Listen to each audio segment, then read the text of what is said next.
Merci de nous suivre. Bienvenue à cette édition 20h, l'heure du grand journal. Tout de suite, les titres. Face à l'indifférence de leur administration, les étudiants de l'université Gaston Berger décrètent une grève de la faim illimitée. Les grévistes exigent le respect des protocoles signés avec les autorités universitaires et relatifs aux problèmes d'assainissement et de ravitaillement en eau potable qu'ils subissent au quotidien. Dernière ligne droite pour les candidats au local avant le scrutin prévu ce dimanche 23 janvier à Rufisque, à Dakar. Les opérations de séduction en vue de décrocher les suffrages des citoyens se déclinent sous forme de visites de proximité. À Fatick, Yewwi Askan Wi s'en prend au régime actuel. Ousmane Sonko, en caravane dans la ville natale du chef de l'État, lui reproche de n'y avoir rien fait. Et puis à Matam, passe d'armes entre Farba Ngom et Maître Malick Sall. Critiqué par le maire d'Agnam après création d'une liste parallèle, le ministre de la Justice se défend et livre sa version des faits. Conseil aux électeurs dans cette édition à la question « Comment voter face à une pléthore de bulletins ce dimanche ?» Eh bien, la réponse à travers l'article L78 du Code électoral avec des éclairages d'experts en la matière. Sénégal-Malawi, troisième match des Lions ce mardi à 16h GMT. L'occasion pour la tanière, jusque-là critiquée, de confirmer son statut de favori de la CAN. L'équipe est au grand complet. Elle fera face aux Flames, une équipe du Malawi réputée teigneuse. Voilà pour les titres. Le développement, c'est tout de suite.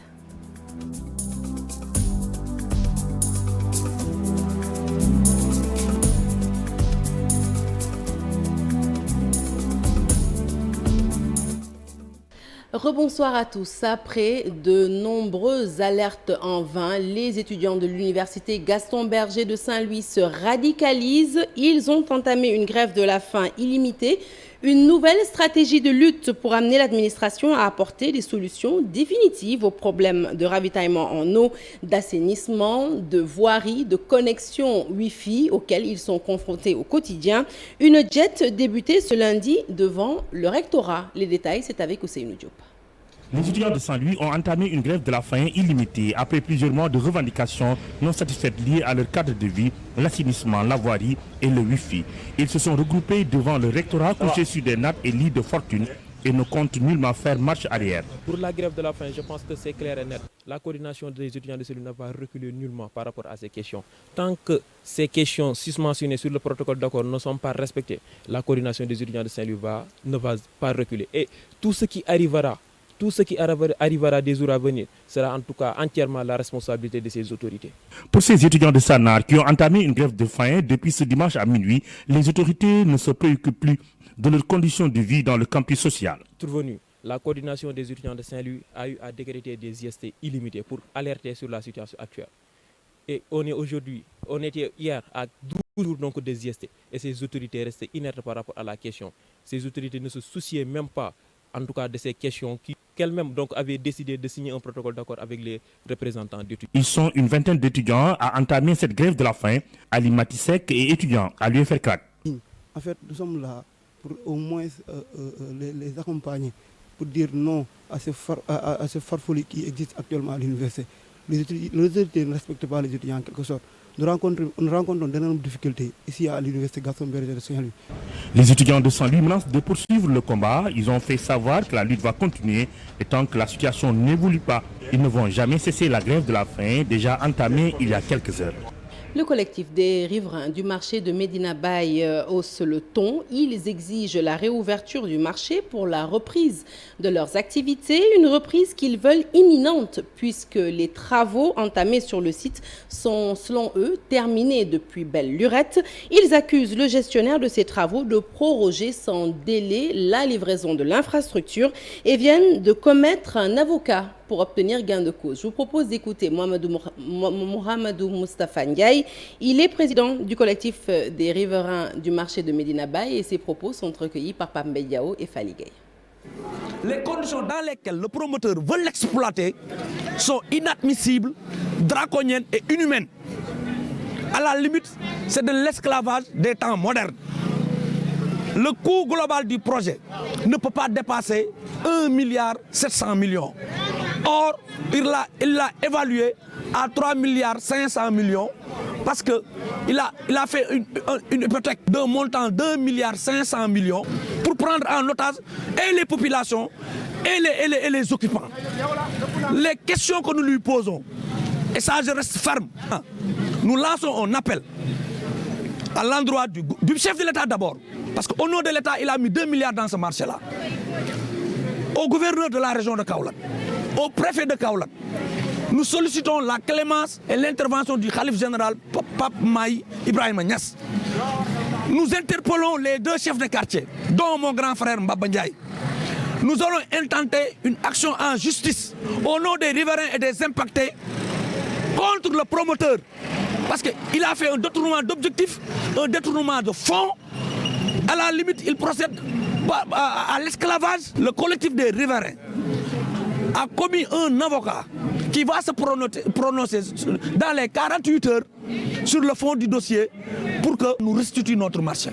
Allez, ouvrons le chapitre politique à présent. À Liberté 6, le maintien ou la délocalisation du marché Baraka sera au cœur des programmes des candidats et pour cause, ce marché a fait l'objet d'un bras de fer entre le maire sortant et les commerçants. Ces derniers, refusant sa démolition, s'étaient opposés farouchement avant que la justice ne donne gain de cause à l'édile, à Santisen-Agne. Malgré cette décision de justice, eh bien, le marché existe et fonctionne toujours. Nos reporters y ont fait un tour pour justement faire le point avec ces pensionnaires. Marcel Farba-Maroun et Tcherno Laurent Mendy. Le marché Baraka à Liberté 6, extension. À vue d'œil, tout semble marcher comme sur des roulettes. Mais forcément, les commerçants exerçant à l'intérieur ont de grosses attentes en provenance des autorités municipales. De la part du futur maire, on attend un accompagnement. Parce que pour moi, les responsables doivent accompagner les citoyens. Ce n'est pas de les terroriser, de leur montrer qu'ils sont forts, mais de les accompagner pour qu'ils puissent travailler. Il y a des parties du marché qui sont gâtées. Le marché n'a pas de bonnes toilettes, le marché n'a pas de canalisation. Et nous espérons que le futur maire sera un maire vraiment croyant. Car, il y a quelques mois, ce marché fut un point de discorde entre autorités municipales et commerçants qui y opèrent. En avril dernier, il était envisagé sa destruction pour des raisons sécuritaires avant un report s'inédié. D'abord, ce futur maire doit nous laisser travailler dans ce marché. Il n'a qu'à nous le réfectionner au lieu d'envisager sa destruction comme ce fut le cas récemment. On n'a pas lâché l'affaire. Si le futur maire veut bien réfectionner ce marché, tant mieux. S'il veut le détruire, on ne l'acceptera pas. Si même on nous proposait des alternatives, on serait preneur. Mais détruire sans suivi, ça n'a pas de sens.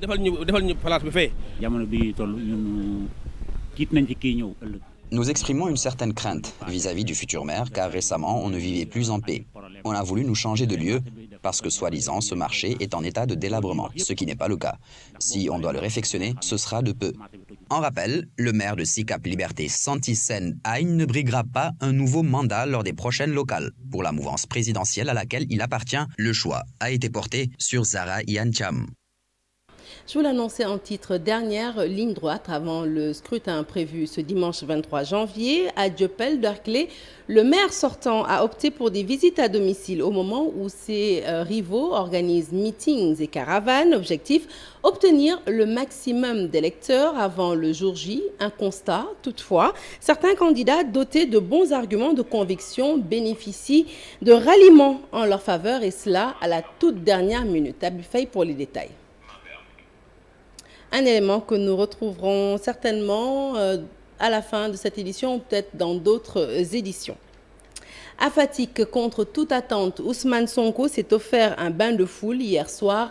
Avec les autres leaders de la coalition Yewwi Askan Wi, ils ont initié une caravane à travers les rues de Fatick pour soutenir leur candidat au niveau de la commune. Ousmane Sonko s'est attaqué à Macky Sall qui, selon lui, n'a rien fait à Fatick. Aminata Goudiaby et Abdou Karim Bey nous font le point. Un long cortège de voitures et de motos Jakarta a participé à la caravane de Yewwi Askan Wi dans la ville de Fatick. De la musique et des klaxons pour l'animer, de l'entrée de la ville à la sortie en passant par les quartiers HLM Rue de Dakar, Darussalam, Logandem et Polgue. Partout où la caravane est passée, des foules se sont formées pour l'accompagner. Du haut de son véhicule et à ses côtés, le candidat de la coalition Yewwi Askan Wi dans la commune, Ousmane Sonko, déclare que Fatick n'est le titre foncier de personne, comme certains le font croire. Il y a des gens qui veulent séparer Fatick et le reste du Sénégal. Ils disent partout que c'est leur titre foncier. Mais leur titre foncier se trouve à Mermoz et ne manque pas d'eau, encore moins d'électricité.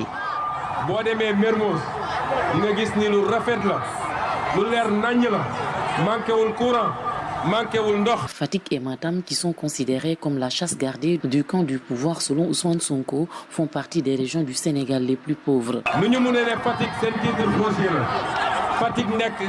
Comment ils peuvent crier partout que Fatick est leur titre foncier alors qu'ici il n'y a rien du tout, il n'y a pas d'infrastructure et le taux de chômage est toujours élevé. Ne l'acceptez pas. On utilise Fatick et Matam à des fins politiques et ça ce n'est pas normal. Et pourtant ce sont les régions les plus pauvres. Il n'a pas de bilan d'après le leader de PASTEF. Il a été maire pendant de nombreuses années ici à Fatick, il n'a rien fait. Il vous a imposé un de ses amis qui non plus n'a rien fait. Aujourd'hui, n'acceptez pas de voter pour eux. Le président Macky Sall ne vous aime pas. Dans la délégation, il y avait presque tous les responsables nationaux de la coalition Yewwi Askan Wi. Cependant, la caravane s'est déroulée sans heurts. En campagne à Ndiédiène, le candidat de la coalition Benno Bokk Yakaar, par ailleurs directeur général de la Sénélec, promet aux populations l'électrification prochaine de leur village, une mesure prise pour mettre fin à l'insécurité qui hante le sommeil de ces derniers. Pape Demba Bitèye, candidat de la coalition Benno Bokk Yakaar, est au micro de Pape Mbaye Diaw. Je voudrais tout simplement rassurer les chefs de village que le président vous a entendu. Nous savons que les besoins tournent autour de l'électricité, mais il a anticipé en instaurant le programme d'accès universel à l'électricité.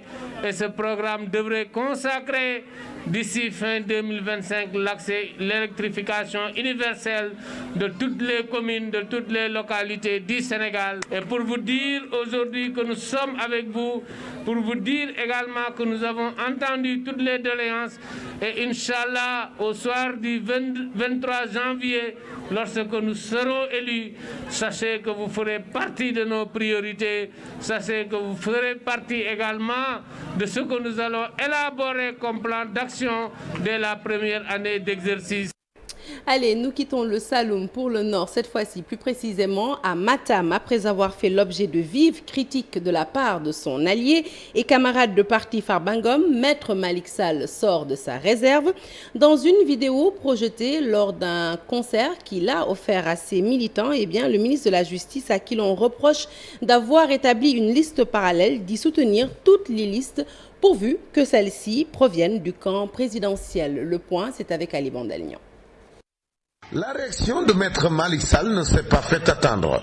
Interpellé par le député Farbangom lors de son meeting à Ogo à la tête de la caravane départementale sur sa véritable position, le ministre de la Justice s'est voulu plus clair. Malick Sall a profité d'un concert offert aux jeunes de la commune de Ogo pour apporter la réplique et éclairer la lanterne. oɗon gandi to paaɗon koye 23 janvier noon jiɗmi ko goto mum fof anda ɓe mbiya président Macky Sall wi ɓe mbiya président Macky Sall. J'appelle tout le monde à la sérénité. Nous devons tous aller voter dimanche et rentrer à la maison. C'est le message que je voudrais dire ici, c'est qu'il n'y a pas de péril à la demeure. Je souhaite la victoire à tous ceux qui se réclament du camp du président Macky Sall. Macky Sall a toujours été un homme de paix, un homme de dialogue. Il faut bannir la violence et aller vers l'essentiel. Moi, je ne considère pas ces listes comme étant des listes parallèles. Il s'agit plutôt de listes complémentaires. Parce que l'objectif pour moi, c'est qu'au soir du 23 janvier, que tous les maires que nous allons élire dans ce département soient des maires qui se réclameront du camp du président de la République.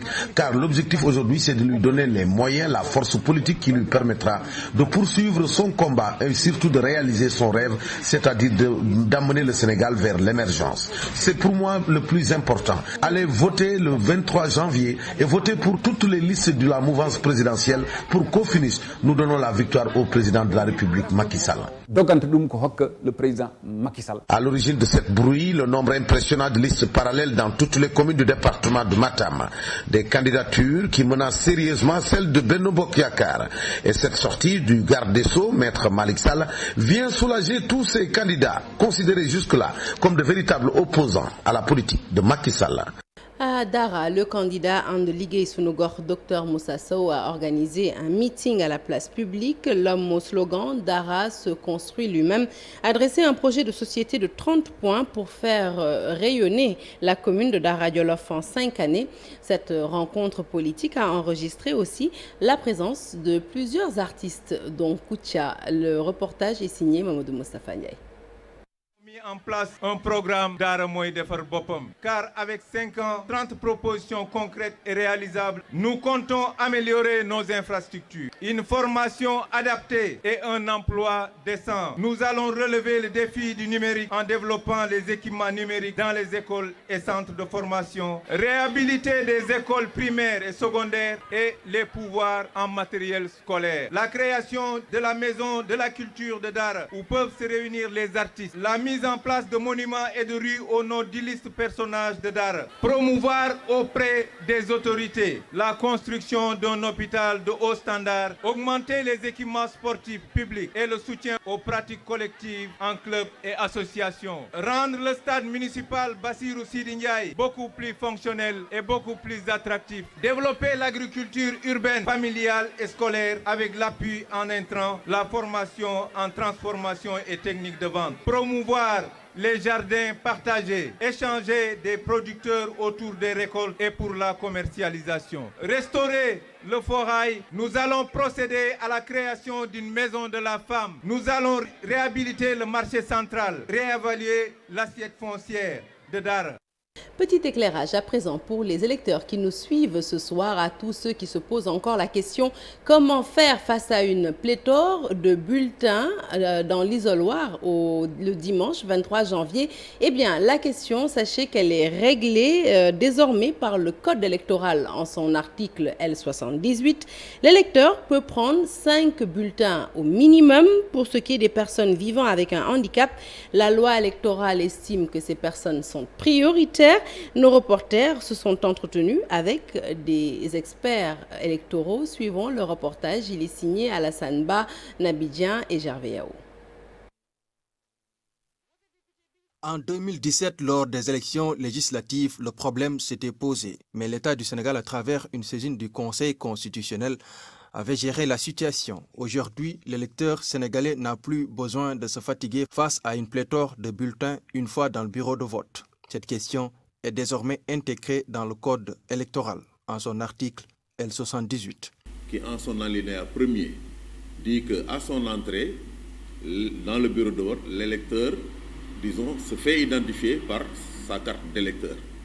Après cette phase d'identification, l'électeur, disons, prend, une enveloppe et l'ensemble des bulletins mis à sa disposition pour accomplir le vote. Maintenant, il y a un troisième alinéa dans cet article L78 qui dit maintenant toutefois, l'électeur est autorisé à prendre au moins 5 bulletins. Si cette disposition est maintenue, c'est pour, disons, toujours protéger un peu le secret du vote. Le code électoral s'est aussi intéressé au vote des personnes vivant avec un handicap. Elles sont privilégiées une fois au centre de vote. Les personnes handicapées votent en priorité partout où elles sont. Ensuite, dans le lieu de vote, elles peuvent choisir le bureau qui est le plus accessible pour elles. Que ce soit l'essentiel et que ce soit dans le lieu de vote. Ensuite, si la personne handicapée n'est pas en mesure d'accomplir par elle-même le vote, elle peut choisir la personne de confiance pour l'accomplir à sa place. Ça peut être quelqu'un qui l'accompagne, ça peut être également un membre du bureau de vote. Il appartient à l'État de mener une campagne de sensibilisation pour permettre aux citoyens de connaître ces dispositions, même si, comme le dit l'adage, nul n'est censé ignorer la loi. Allez, hors du champ politique, ouverture à la circulation du pont à péage de Marsassoum. Les habitants de la localité ont exulté de joie et pour cause. Ils sont sûrs que cette infrastructure va booster le développement de la Casamance. Le pont a coûté 20 milliards de francs. Il s'étend sur une longueur de 485 mètres. Mais déjà, les transporteurs de la région de Sédhiou déplorent la cherté des tarifs pour l'emprunter et menacent d'aller en grève. Le reportage est signé Bakary Conté, les images Khalid Diamé.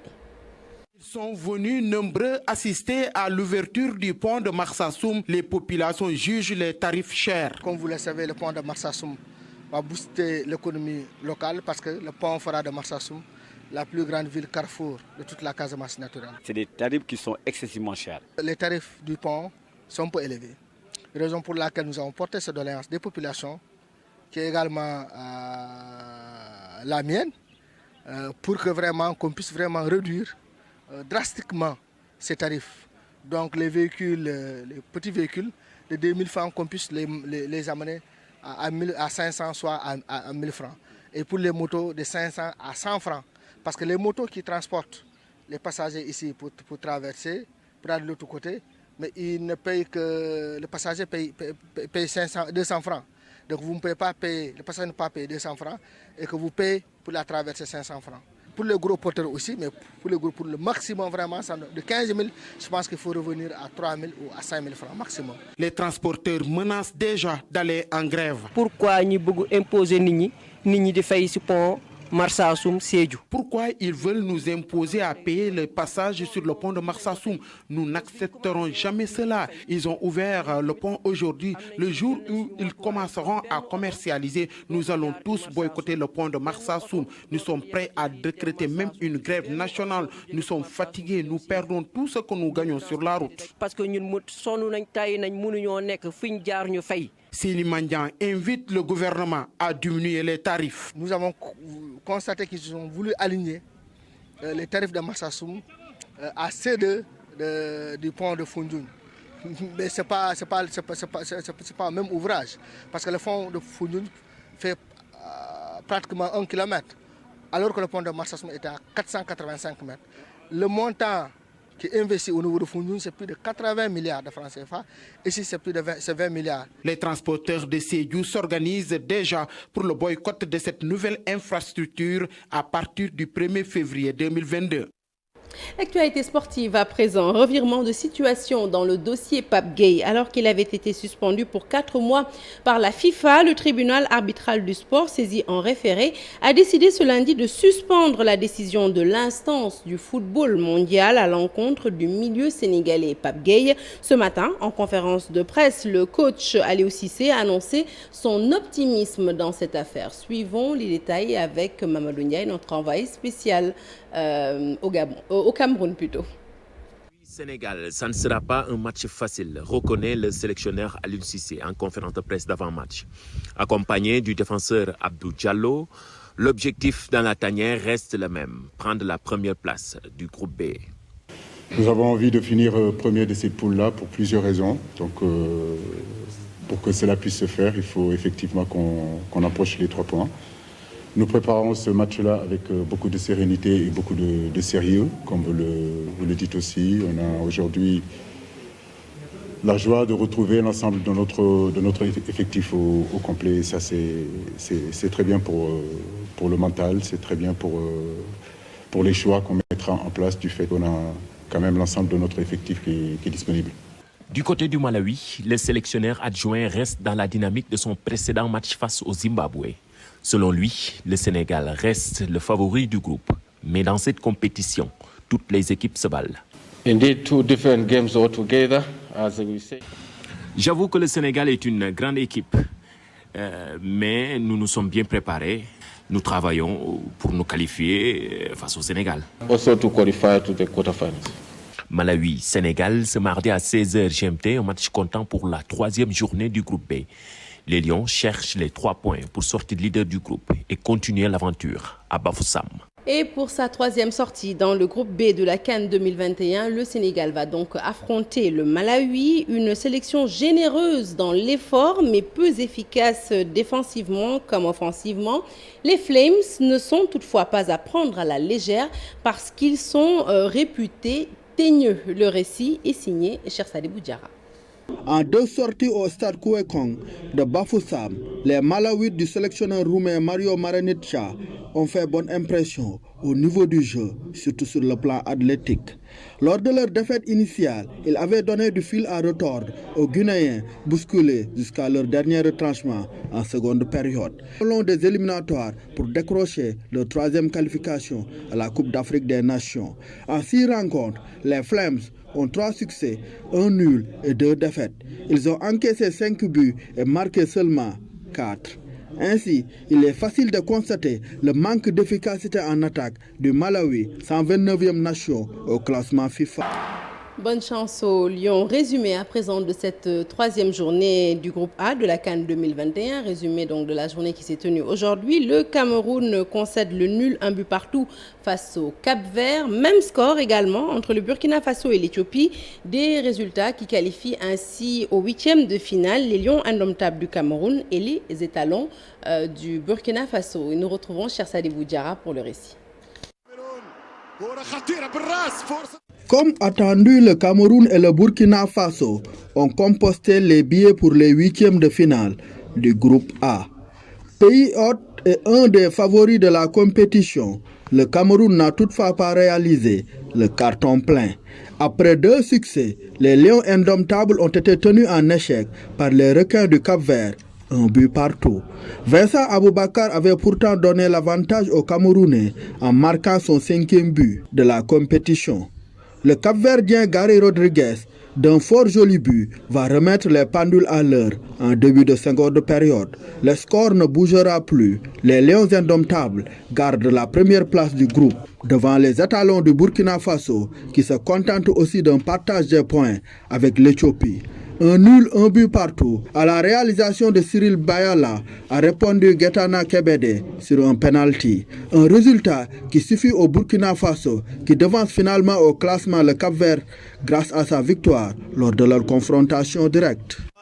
Allez, enfin, l'excellente saison 2020-2021 du gardien de but sénégalais Edouard